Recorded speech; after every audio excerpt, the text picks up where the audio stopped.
New regulations that will have a negative impact on Montana's livestock industry are just a few days away from being implemented.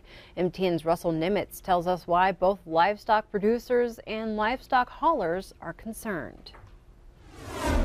I'm not sure the producers, I'm not sure a lot of the people in this part of the world understand the severity of this, but in my mind, it's the number one thing that we're facing in the livestock industry right now. New regulations regarding electronic logging devices have yet to be fully implemented by livestock haulers, but time is running out.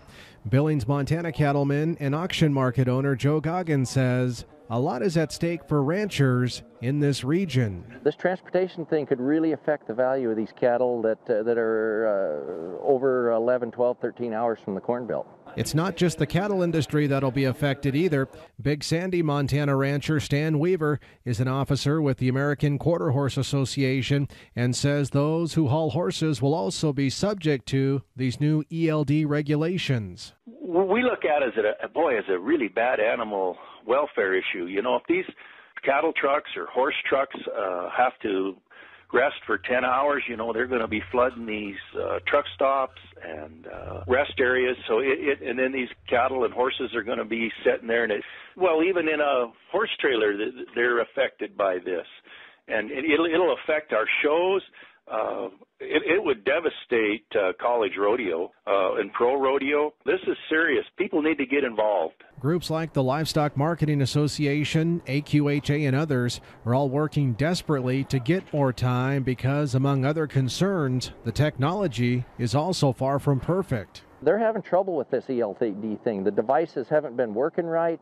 They haven't been. There's a lot of issues with it, and right now they're fighting desperately trying to get us a stay to this to where we can address these hours of use. What we need to do, and they need to call these senators, and I mean get after them, the senators, representatives, the next week, and tell them the severity. It's too late after it's done. So unless something changes between now and March 18th, livestock haulers like this are going to have a whole new set of rules to play by. Russell Nimitz, MTN News, Billings. And the new rules went into effect on December 18th for most commercial truckers, but a 90-day delay was imposed by the Federal Motor Carrier Safety Administration on the same day for livestock haulers, so the agency could evaluate issues with the mandate. And as Russell mentioned, the 90-day delay ends Sunday, March 18th.